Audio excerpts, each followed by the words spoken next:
Entonces vamos a dar inicio con Primera Carta de los Corintios, capítulo 9, el título de libre a siervo. Vamos al verso 1. Dice lo siguiente: no soy apóstol, no soy libre, no he visto a Yeshua, el Adón nuestro. No son ustedes mi obra en el Adón. Si para otros no soy apóstol, para ustedes ciertamente lo soy, porque el sello de mi apostolado son ustedes en el Adón. Y aquí vamos a hacer una corrección de este verso 2. Igual en las siguientes diapositivas le voy a presentar.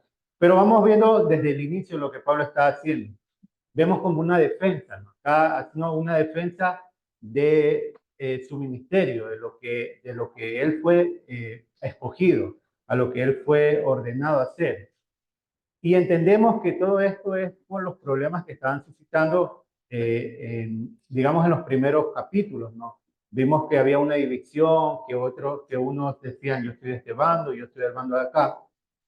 Y entre ellos también habían quienes estaban dudando del título, digamos así, de apóstol, de Pablo. Y esto podría tener cierto contexto cuando nosotros leemos las cartas de Pablo.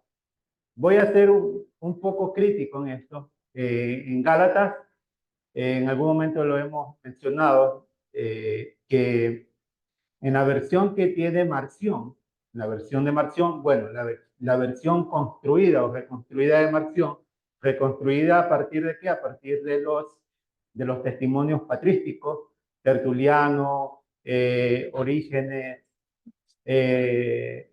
bueno, Clemente de Alejandría, todos los que hablan acerca de Marción y hacen un análisis a las cartas que había recopilado Marción en una obra que se llama Apostolicón. Ahí se menciona también la carta de Gálatas.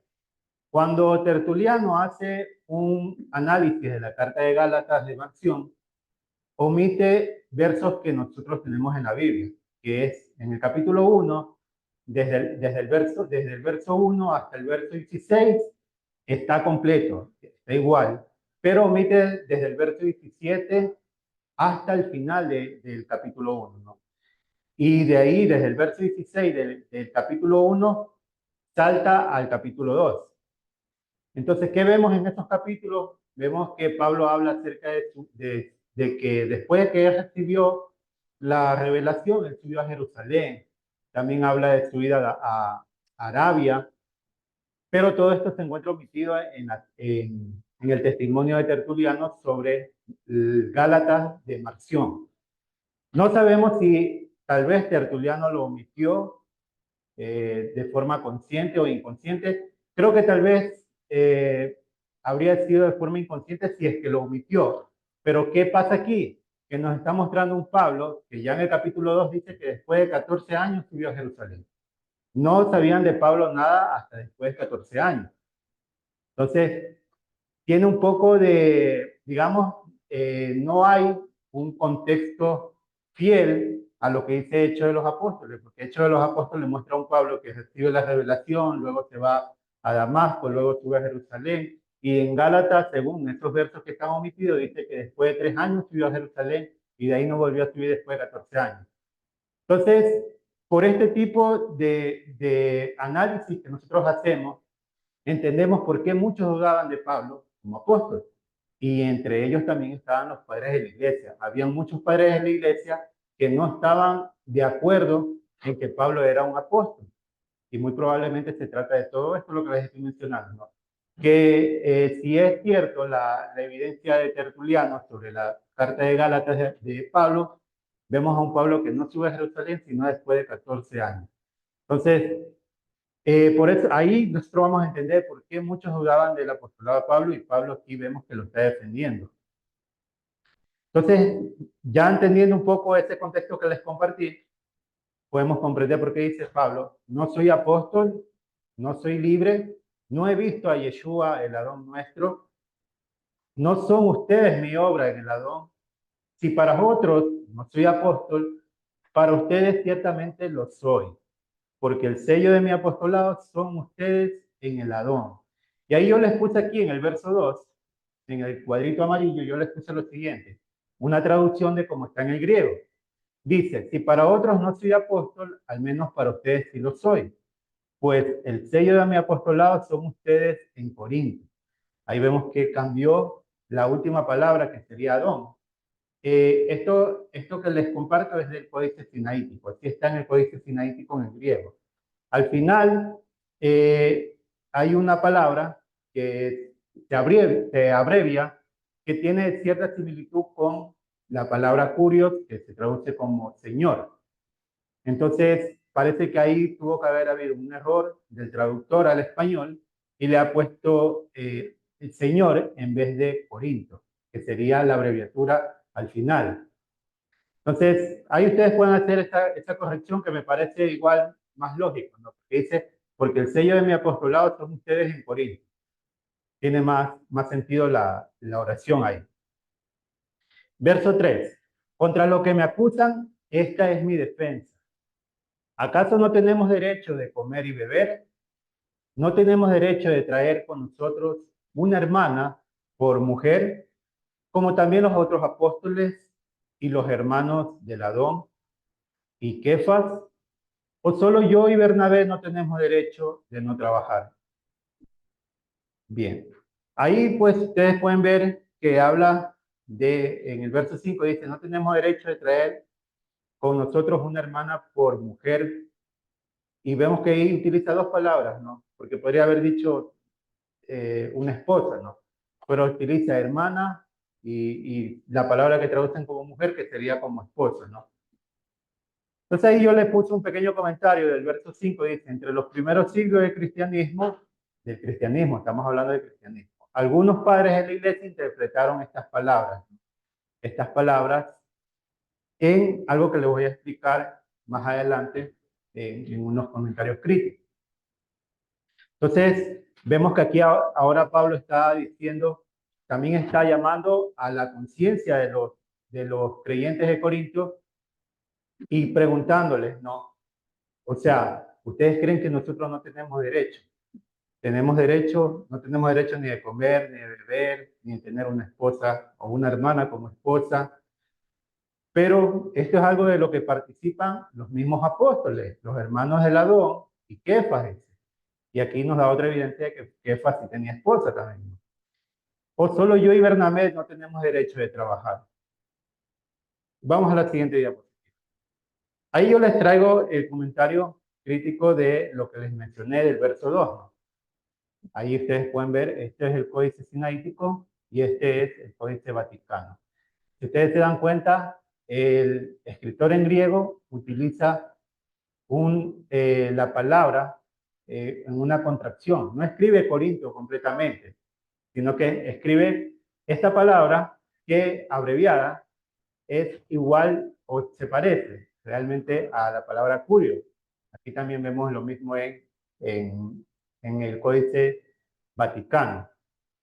Entonces ahí yo les traje lo que está escrito aquí en el Códice Vaticano en el griego y la transliteración y aquí la traducción, ¿no? Entonces dice, vosotros sois en Corintios. Es una abreviación paleográfica que si estuviera escrito completo diría así, ¿no? En Corinto, como está aquí abajo, o les escribí aquí abajo, en Corinto. Entonces vemos que el copista lo que hace es, por ahorrar espacio, hace una abreviatura de la palabra Corintio y en algún momento hubo un error de traducción y lo han traducido como curio, como la palabra curio que sería señor. Bien, aquí les traigo un comentario crítico del verso 5. Vamos a leer lo siguiente. Una práctica que surgió de una interpretación errónea del verdadero significado de este pasaje condujo a un grave escándalo y fue finalmente condenada por el primer concilio de Nicea. Es el tema de tomar a una mujer o a una hermana como esposa, ¿no? Leemos en el siguiente comentario. Este texto malinterpretado se usó en defensa de la escandalosa práctica de los sacerdotes y monjes de mantener como hermanas que fue condenada por el concilio, ¿no?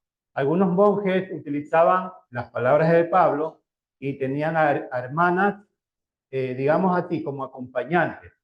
No se dice si tal vez lo hacían de forma sexual como una esposa, pero sí las tenían de acompañante para que ellas les sirvan a ellos, ¿no?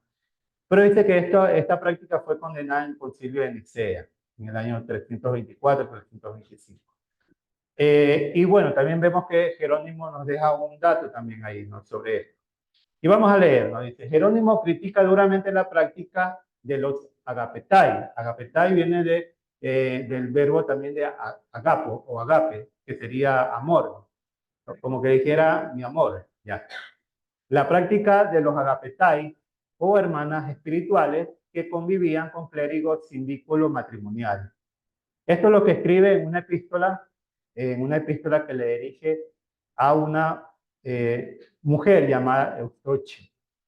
Esta mujer era una mujer que practicaba ascetismo. Yo ya les mencioné que es ascetismo, ¿no? Ascetismo es abstenerse de cosas que muchas personas creen que podría ser como lujos, ¿no? Lujos, como cosas que me pueden a mí dar placer o algo. Entonces, Jerónimo les envía una carta a esta mujer, digamos que dándole a ella la oportunidad de que siga practicando su ascetismo, que no caiga en estas prácticas de las cuales algunas mujeres habían caído. Y dice lo siguiente, la plaga de los agapetas, otro nombre para esposas sin matrimonio, una nueva clase de concubinas. Eso era lo que estaban practicando algunos monjes, algunos sacerdotes. Y pues bueno, vemos que dice en el Concilio de Nicea, en el Canon 3, yo les traje aquí lo que dice en el Concilio de Nicea, en el Canon 3, dice, se prohíbe a todos los clérigos tener en su casa a ninguna mujer, excepto a su madre, hermana, tía paterna o materna, o solo aquellas que estén libres de toda sospecha. Bueno, ahí ese es lo que se redactó en los canos del Concilio de Nicea, en este caso en el Canon 3. Entonces, bien, ¿por qué les comparto todo esto? Es para que entendamos un poco cómo en los primeros siglos, y bueno, hasta la actualidad también, cómo se malinterpretan las palabras de Pablo, ¿no? Se toman las palabras de Pablo, se toman las palabras de Yeshua y se malinterpretan a tal punto de que se llegan a hacer este tipo de doctrinas que no solamente a veces escandalizan, sino que también hacen mucho daño. Entonces, así como vemos, ¿no? En la historia, que esto no es algo que me estoy inventando, es historia, vemos que acontecieron en los primeros siglos así. Hasta el día de hoy se sigue haciendo este tipo de prácticas, tomando las cartas de Pablo, tomando el Evangelio, digamos así, al Nuevo Testamento, para tomar esto como base para ciertas prácticas que hasta el día de hoy se siguen haciendo en muchos círculos cristianos. Bien, vamos a continuar entonces con el siguiente verso. Nos toca el verso 7, ¿no? Vimos que en el verso 6 dice, ¿acaso yo y Bernabé solos no tenemos derecho de trabajar? Verso 7. ¿Quién fue jamás soldado a sus propias expensas? ¿Quién planta viña y no come de su fruto? ¿O quién apacienta el rebaño y no toma de la leche del rebaño? ¿Digo esto solo como hombre? ¿No dice esto también la ley? Porque en la ley de Moisés está escrito, no pondrás bozal al buey que trilla. ¿Tiene Yahweh cuidado de los bueyes? ¿O lo dice enteramente por nosotros?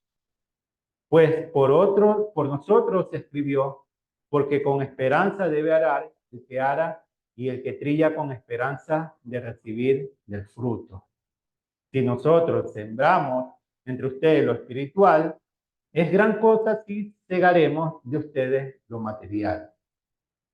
Y vemos pues obviamente las palabras que Pablo está tratando de transmitir con los versos que leímos anteriormente, ¿no? Cuando él está hablando de los derechos. Muchos de los apóstoles gozaban de estos derechos Sin embargo, dice, ¿por qué ellos sí y yo no puedo? O sea, yo y Bernabé sí tenemos que vivir de una forma distinta, porque si lo practicamos a ustedes les va a parecer mal, porque es lo que es lo que van a empezar también a decir más adelante, ¿no? Entonces ahí vemos, ¿no? Todas estas palabras que él utiliza, ¿no? Un soldado que está expenso a sus propios, a sus propios gastos, digamos así, ¿no? O alguien que planta viña y no come de su fruto, o quien apacienta el rebaño y no toma de la leche del rebaño. Todo esto es un lenguaje, digamos, social y agrocultural de su tiempo, ¿no? Porque cuando ustedes investigan en la historia, normalmente cuando alguien apacentaba rebaños, ¿cómo se les pagaba? Se les pagaba digamos, su jornal era con la leche del rebaño era que se les pagaba el jornal. Entonces, es un lenguaje que ellos entendían en sus tiempos, ¿no? Entonces, dice, no les estoy diciendo solo esto porque soy un hombre, sino porque son derechos para todos. Y ahí menciona las palabras que están escritas en la Torá, ¿no? Y aquí vemos algo clave, ¿no? Algo bueno, digamos así, para nosotros hacer entender por qué Pablo no está enseñando algo distinto a la Torá, o por qué Pablo no está enseñando cristianismo, ¿no? Como en algún momento, o bueno, como siempre, los académicos expresan al mencionar la figura de Pablo. Cuando lo toman a Pablo y hacen algún tipo de análisis crítico de Pablo, lo toman a Pablo como un cristiano, como un fundador del cristianismo. Pero Pablo no fundó el cristianismo. Se malinterpretaron las palabras de Pablo y se fundó un movimiento que hasta el día de hoy es un movimiento muy grande, pero Pablo no fundó cristianismo. Vemos claramente que está citando y en todas las cartas vamos a ver que él va a citar directamente o indirectamente palabras que están escritas en la Torá o en el Tanakh o en el Antiguo Testamento. Entonces aquí vemos, ¿no?, que está citando algo que tal vez no lo entenderíamos de una forma bastante, digamos, bastante explícito o bastante, ¿cómo sería ahí utilizar la palabra? Bueno, literal sería la palabra, ¿no? Bastante literal, porque la ley te está diciendo que no le pongas bozal al buey que trilla. ¿Por qué? Porque tiene derecho de comer. El animal está trabajando, te está trabajando, tiene derecho a comer. Pero vemos cómo Pablo toma esto y hace una alegoría, ¿no?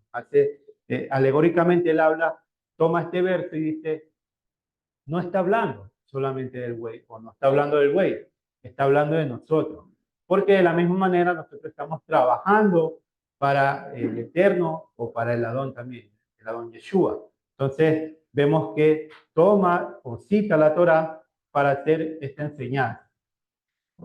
Entonces bien, dice, si nosotros sembramos entre ustedes lo espiritual, es gran cosa si cegáramos a ustedes lo material. Y les está haciendo una pregunta a ellos. ¿Ustedes creen que es apropiado que si nosotros les estamos impartiendo a ustedes conocimiento, ustedes también puedan suplir nuestras necesidades? Vamos a ver qué continúa diciendo.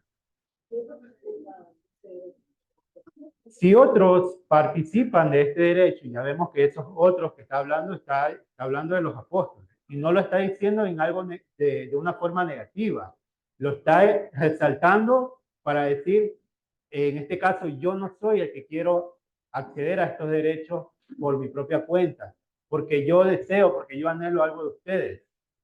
Está diciendo, los apóstoles viven así, sobreviven así, y es correcto. ¿Por qué? Porque ellos están trabajando para el Eterno.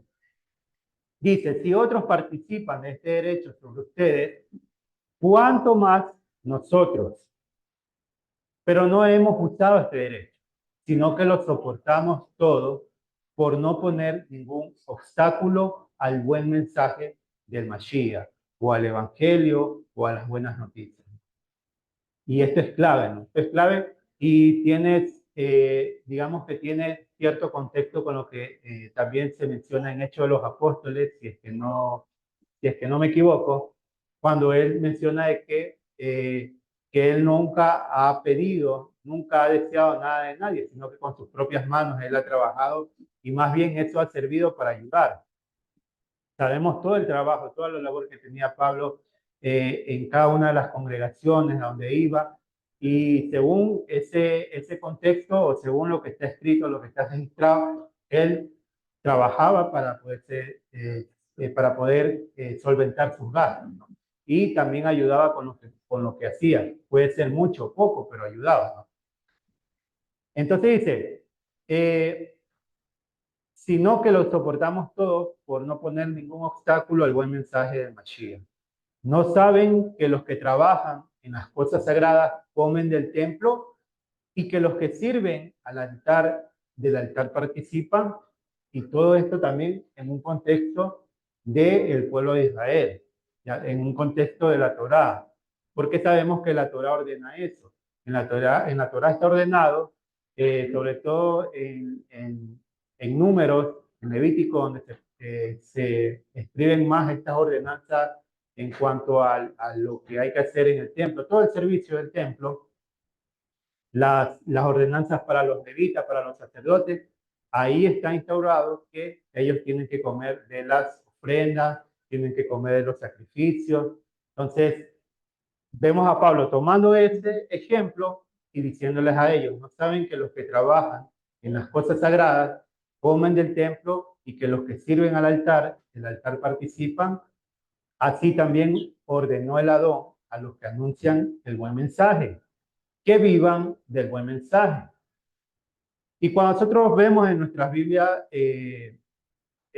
donde menciona esto, vemos que lo menciona en Mateo 10:10 y Lucas 10:7 me parece, que hace mención cuando Yeshua ordena a algunos estudiantes, discípulos de él, a llevar el mensaje y le dice, no lleven nada, no lleven alforja, no lleven nada. ¿Por qué? Porque donde ustedes van, ahí se les va a dar la comida, se les va a dar donde dormir, se les va a dar vestido, porque si le dicen no lleves ni siquiera una prenda para vestir, es porque te van a dar vestido.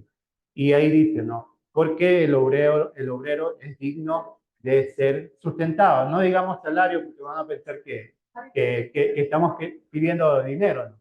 Sino sustentado. Entonces, bien, así también ordenó el Adón a los que anuncian el buen mensaje, que vivan del buen mensaje. Pero yo de nada de esto me he aprovechado, ni tampoco he escrito esto para que se haga así conmigo, porque prefiero morir antes que nadie desvanezca esta mi gloria. Ahora, yo igual aquí en el verso 15 les puse un cuadrito, ¿no?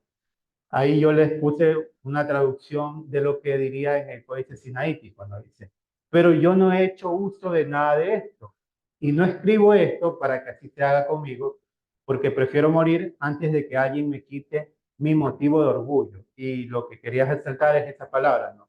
Que para Pablo era un orgullo presentarse como alguien que no iba a hacer carga para la congregación, como alguien que no iba a poner un obstáculo al servicio, porque si, por ejemplo, si yo por querer, voy a hacer un ejemplo, no corto, voy a dejar de convertir.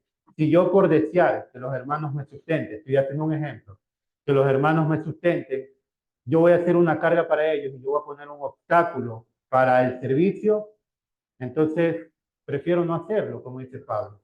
Esto es un derecho que si yo lo hago no estaría mal, pero dice, he preferido no hacerlo para no poner obstáculos. Y eso dice Pablo al final, esto para mí es un orgullo y nadie me lo va a quitar. Entonces, son unas enseñanzas muy inteligentes, digamos así, muy sabias de Pablo, que hasta el día de hoy creo que muchos practican, no hablando de los que realmente han entendido al Eterno, que han conocido este camino y que están siguiendo las pisadas, digamos así, las pisadas de Yeshua, las enseñanzas de Yeshua de manera correcta, porque sabemos que también hay quienes han tomado estas palabras también de Pablo para así poder sacar dinero a los pobres. Lamentablemente, las personas que buscan iglesia, las personas que buscan conocer a Dios en las iglesias, en su gran mayoría son gente pobre. Y a esta gente pobre lamentablemente se les roba a través de estas enseñanzas.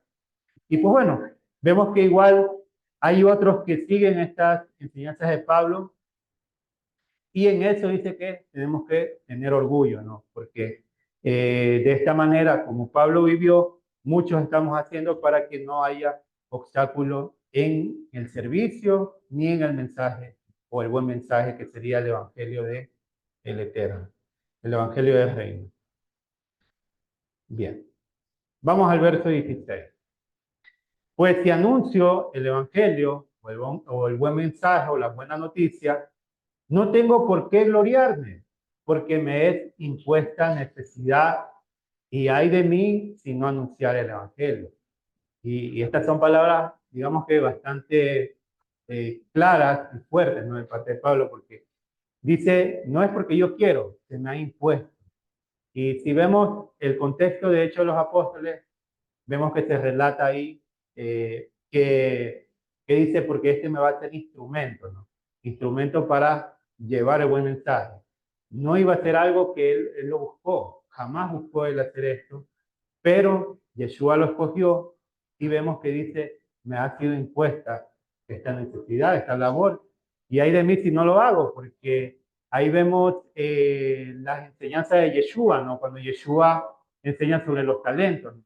Y dice que al que se le da 10 talentos los multiplicó, al que se le dio 5 lo multiplicó, pero al que se le dio uno, dice que lo escondió y le terminó diciendo al, al, al, perdón, al amo, le terminó diciendo, amo, yo sé que tú coges de donde no hay y por eso yo tuve temor y lo escondí.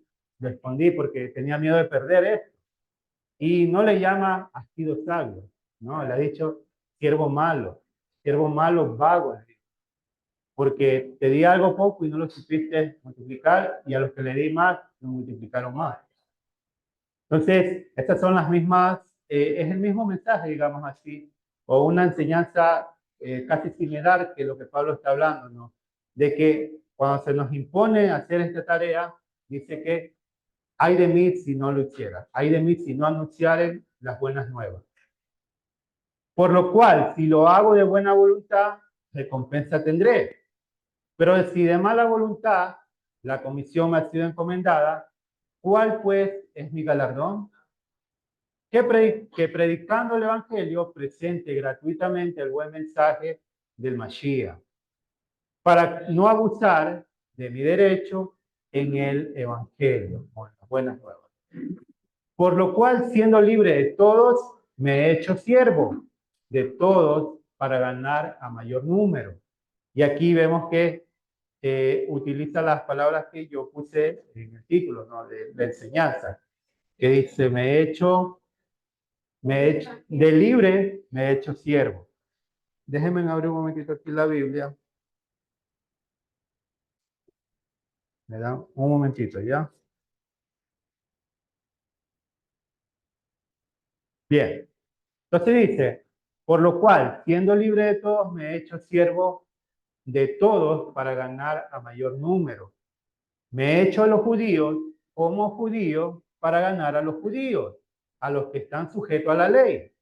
Y ahí vemos que entre paréntesis se pone, aunque yo no esté sujeto a la ley, como sujeto a la ley para ganar a los que están sujetos a la ley. Un juego de palabras que a veces confunde, pero digamos que lo que está diciendo Pablo me dice a los judíos, aquellos que están sujetos a la ley, aquellos que guardan la Torá, como si yo también lo estoy, y vemos que sí está, claro que está. Y vemos que entre paréntesis le ponen, aunque no esté sujeto a la ley, aunque Pablo no está sujeto a la ley. Y esto se ha ocasionado bastante distorsión en el mensaje de Pablo o en la figura de Pablo. Y esto es lo que hace que a Pablo lo presenten como un cristiano o como el líder de un movimiento que se fundó de ahí en adelante. Y ya vamos a explicar un poquito más de eso. Dice, como sujeto a la ley para ganar a los que están sujetos a la ley. O sea, yo me hice igual que ellos para poderlos ganar, para poderles presentar el buen mensaje. Y aquí yo les traje ahí está el interlineal, acudimos al interlineal para ver si había algo y vemos que está igual, ¿no? Ahí dices, ¿no? Y llegué a hacer a los judíos como judíos para que para ganar a los judíos que están bajo la ley como no estando bajo la ley. Y dice, yo mismo bajo la ley no estoy, sería aquí, ¿no? Yo mismo bajo la ley no estoy, o yo no estoy bajo la ley. Para los que están bajo la ley, poderlos ganar. Está igual, no hay cambio. Ahora, ¿qué pasa? Me voy a una página donde yo voy a ver las variantes textuales y me encuentro que sí hay una variante textual que omite esa frase, no siendo el mismo estando bajo la ley, o lo que se traduciría, no estando yo mismo bajo la ley. Y ahí vemos algunos manuscritos que omiten esta variante, es decir, que no se encuentra, es decir, que en estos manuscritos usted va a leer lo siguiente: a los que están bajo la ley, como si yo estuviera bajo la ley, para ganar a los que están bajo la ley. No está diciendo que no está bajo la ley. No está negando, como vemos que sí se niega cuando ponen entre paréntesis, aunque yo no estoy bajo la ley. Ya, entonces, vemos que estos manuscritos, algunos manuscritos unciales, como el Claromontanus, algunos manuscritos minúsculos, vemos que también algunos leccionarios, manuscritos siriacos, eslavos, germanos, y algo importante, incluso aquí algunos padres de la iglesia. Vemos que algunos padres de la iglesia, cuando hacen mención de este texto, no mencionan de que Pablo ha dicho, aunque yo no estoy bajo la ley. Vemos que estos padres de la iglesia citan, por lo menos, podemos llegar a creer que es lo que estaba escrito de una forma más original, que sería omitiendo estos versos. Entonces, eso es importante. Orígenes es del siglo III. Sí, a finales del siglo II, siglo III, nos deja escrito Orígenes que Pablo no está diciendo, aunque yo mismo no estoy bajo la ley. Entonces, ahí yo le dejé el verso, ¿no? A los que están bajo la ley, como si yo estuviera bajo la ley, para ganar a los que están bajo la ley. Entonces ahí yo les puse, ¿no? Que la inclusión refuerza la idea de que Pablo ya no está sometido a la ley mosaica. Cuando incluyen este texto, entonces eso refuerza la idea de que Pablo no está bajo la ley mosaica, bajo la Torá. Y esto es lo que da también cabida al movimiento del cristianismo. Entonces dice, aunque se adapta por estrategia misionera. Entonces, ¿a dónde sí vamos a encontrar este texto? Es, por ejemplo, en Códice Sinaí. Ahora, vamos a decir que porque el Códice Sinaítico, que es más antiguo que el Códice Claromontano, que es del siglo VI, tiene mayor cabida. Ahora yo podría decir que no, porque estamos viendo que Orígenes del siglo II, del siglo III, me está dando una evidencia de que ese texto o que esa frase no existía en lo que él está enseñando acerca de Pablo de Primera de Corintios capítulo 9. Entonces, eso me da una evidencia de que Orígenes puedo conocer, digamos que la carta más apegada al original. Entonces, ahí tengo una evidencia clara de que Pablo no está diciendo yo no estoy bajo la ley, sino que está diciendo, me dice a ellos como si fuera ellos, digamos así, ¿no? Y cuando dice, en este caso, podríamos nosotros también interpretar, cuando dice como si yo estuviera bajo la ley, no necesariamente tendríamos que entenderlo como la Torá. Eso es otra cosa que siempre se ha enseñado también. Pero qué bueno es enseñarlo de esta parte más crítica textual. Pero es bueno que también entendamos que cuando Pablo habla de la ley, no necesariamente va a hablar siempre de la Torá, porque puede hablar de forma general a la ley, digamos, de costumbre, como en algún momento también lo cita Yeshua, ¿no? Sí, pero esto puede ser tipo de costumbre. De costumbre. Entonces, Pablo pudo haber dicho, yo me hice las mismas costumbres de ellos para poderlos ganar. Entonces, así también se puede, ya eso es una interpretación, ¿ya? Entonces, podríamos interpretarlo de esta forma porque la palabra Torah, la palabra ley, como está traducido en español, no necesariamente es la Torá, sino que también puede ser la ley que ellos tienen como tradiciones, ¿no? Porque son leyes también, sí, las leyes de los ancianos. Entonces, ven, podríamos entenderlo también desde esa forma, ¿no? Pero algo bueno, algo positivo es que Pablo no está diciendo yo no estoy bajo la ley, como vemos que sí presentan algunos manuscritos, o bueno, la mayoría de los de manuscritos unciales, y eso es positivo porque nos ayuda a corregir este tipo de pasajes que el cristianismo toma como base eh, para su religión. Bien, voy a continuar leyendo acá porque no me dio tiempo de terminarlo en las diapositivas. Entonces voy a leer desde el verso 21 y continuamos ahí, ¿no? 21. Dice, a los que están sin ley, como si yo estuviera sin ley, no estando yo sin ley de Yahweh, sino bajo la ley del Mashiach, para ganar a los que están sin ley. Y a los que están sin ley son, nosotros entendemos claramente que puede ser a los helenos, podría ser, helenos entendemos que es alguien que desciende del pueblo de Israel, sea un judío o sea un israelita que se ha hecho a la cultura helénica, ¿no? Ajá, que se ha hecho a la cultura helénica. Entonces, a eso le podemos entender como heleno. O puede ser alguien de las naciones que en algún momento sintió el deseo de querer aprender. Y pues bueno, dice Pablo, me dice igual a ellos, no que voy a participar en lo que ellos participan y que yo sé que la ley me lo prohíbe. No está diciendo eso. Está diciendo en que no ha tenido, por ejemplo, como lo que vimos en Hechos de los Apóstoles, a Pedro, ¿no? Que Pedro le dice a Cornelio, tú sabes cuán abominable es que un hombre judío entre a la casa de un gentil. Ya, Pablo se apartó de todo eso. Decidió no seguir estas normas, estas normas culturales del judaísmo y dijo, pues, me voy a tener que entrar a la casa de ellos a enseñarles para poder ganarlo. Entonces, esa sería, digamos, que la explicación de lo que Pablo está diciendo, que me dice en el verso 21, a los que están sin ley, como si yo estuviera sin ley. Y ahí podríamos entender, obviamente, que está hablando de las leyes rabínicas, de las leyes culturales de los judíos, para poder ganar a los que están sin ley. Y aquí vemos que hay un juego de palabras también que habla sobre la ley de Yahweh y la ley de Cristo, que no hay diferencia en nada, ¿no? La ley del Mashiach, la ley de Yeshua, no hay diferencia con la ley de la Torá, es la misma. Nosotros vamos a ver claramente en Mateo 5 que Yeshua enseña que mientras el cielo y la tierra estén de testigo, como vemos que se hace una mención en la Torá, Moisés cita al cielo y la tierra como testigos de que el pueblo iba a cumplir el mandamiento, que el pueblo iba a cumplir el pacto. De la misma forma, dice Yeshua, mientras el cielo y la tierra estén en su lugar, no va a pasar ni una yud ni una jota de la ley, no que todo va a seguir igual. Entonces, Pablo no está hablando en este caso de que hay dos leyes distintas, aunque el texto así lo cite, sino que es una misma ley. Eso sí debemos tenerlo claro, ¿no? La misma ley del Eterno es la misma ley que enseña Yeshua. Me he hecho débil a los débiles para ganar a los débiles, a todos me he hecho de todos, para que de todos modos salve a alguno. Y esto por causa del Evangelio, para hacerme copartícipe de él.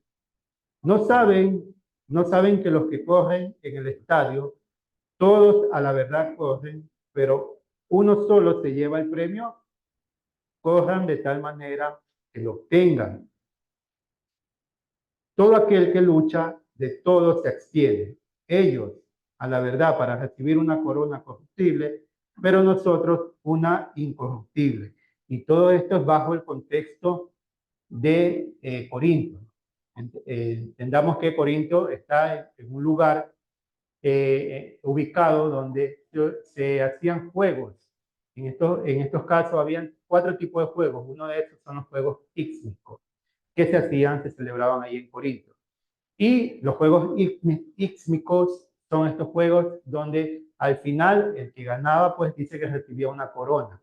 Ya, esto no es que Pablo, digamos, está haciendo una enseñanza que se está inventando, digamos, no.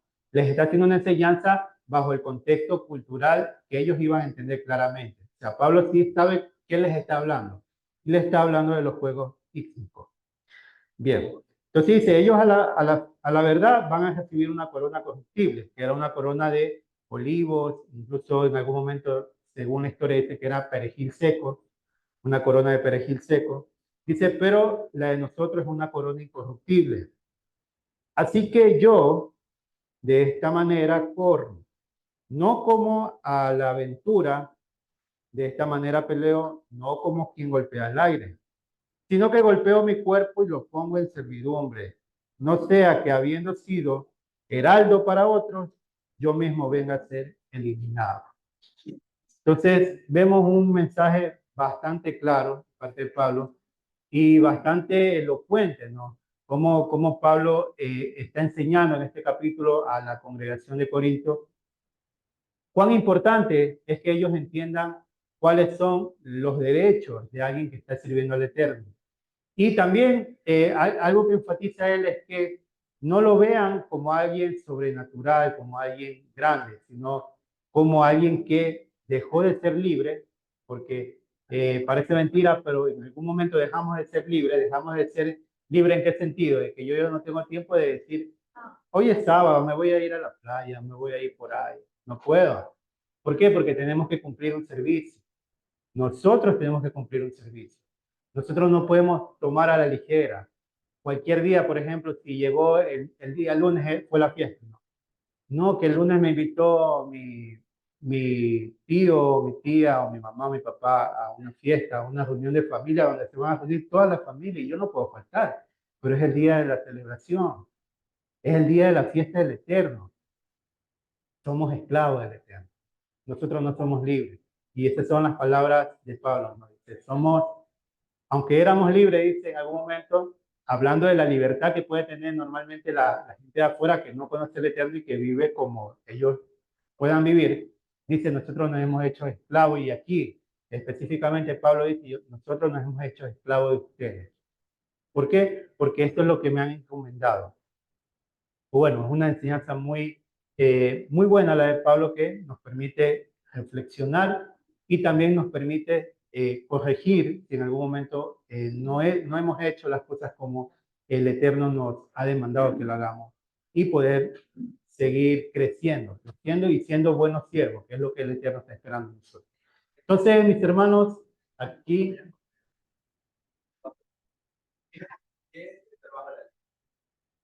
estar bajo la ley es lo que estamos tú y yo en este momento.